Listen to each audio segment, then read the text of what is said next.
Hey everyone, we're just here doing a quick unboxing of the BlackBerry Passport that we received yesterday at the Toronto launch event for the device. Now this has killed me. I've had this box sitting on my desk for upwards of 28 hours, and I just want to really find time to do this video just to do it justice, as well as do a quick size comparison of the Z30 and the Nexus 5.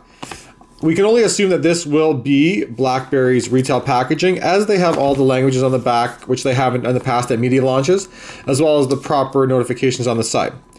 Now, upon doing this, I've already cut the tape off the back. I do not like seeing people struggle with large kitchen knives on camera, so I've just gone ahead and cut that to make this easier.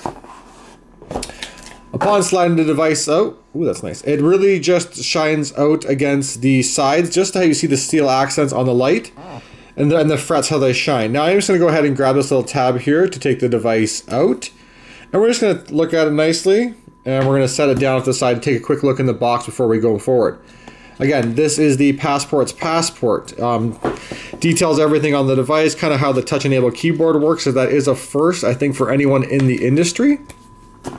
And then below that, we are going to have our standard accessories. We are going to have the premium headset, the charger. Now, the charging port's on the side. I'm not a huge fan of that, but I guess it does its job. It beats putting it on the end and having someone kick it off, like I've seen happen a lot at airports, stuff like that, when you see all those people chained to the wall, as you like to call it. Standard USB cable and documentation that we don't need to get into.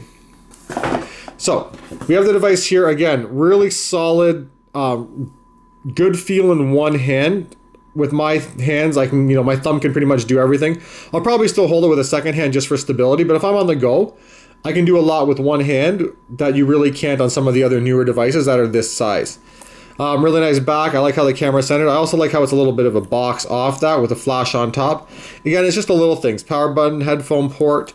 The one thing I did notice was missing on this device that's going to take some while to get used to is the mini HDMI port. I haven't gone through to take a further look to see if there's any adapters or anything like that for like MLH for it. But it's something that I do use a lot. But again, there's probably streaming apps that we can move forward with. Now, size comparison. I do use a Z30 on my daily basis for work. Put it side by side. Not too bad. We're holding it flush. It's a little bit taller than the Z30 is. And there's about, half a thumb print on the right for size. If you look down, it's really only one or two buttons. But side by side, it does look a whole lot bigger, but not when you're using it. Now, I do carry a Nexus 5 as well for some of the Android stuff in development I do. Again, side by side. Not too bad, but when you look at an overlay, again, Nexus are a little smaller than the Z30, but still this does have a case on it. Not really that bad. Again, it's just how it's going to fit in your pocket. I think the square shape might take a little bit getting used to, but most of us usually have sport coats on, stuff like that. I will probably get a holster for mine and be that guy.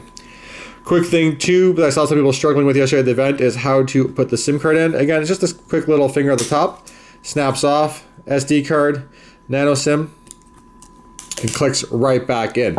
First thing I'm going to do once I fire this bad boy up is test out the speaker. It's a huge claim for BlackBerry to lay out that the speaker on this device, which is on the bottom, it isn't stereo like the Z30, but there is a left and a right. But it's not full stereo like top and bottom, but it still will do good. Probably, do really well if you put it against the wall for some amplification, but to boast that it's 18% louder than the HTC M8, which is the flagship of built-in loudspeakers on a device, really shows a lot of pride and promise. So I'm going to make you all jealous just by turning it on for the first time right now. And stay tuned. I will get this thing fired up, loaded up with my personal information, stuff like that, get it set the way I want it. And give a quick review on how the touchpad keyboard works, first of the kind in the industry.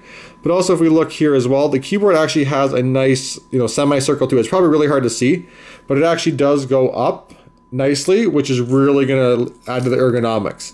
You can tell they spent a lot of time, and as Chen joked yesterday, that he didn't kill the device.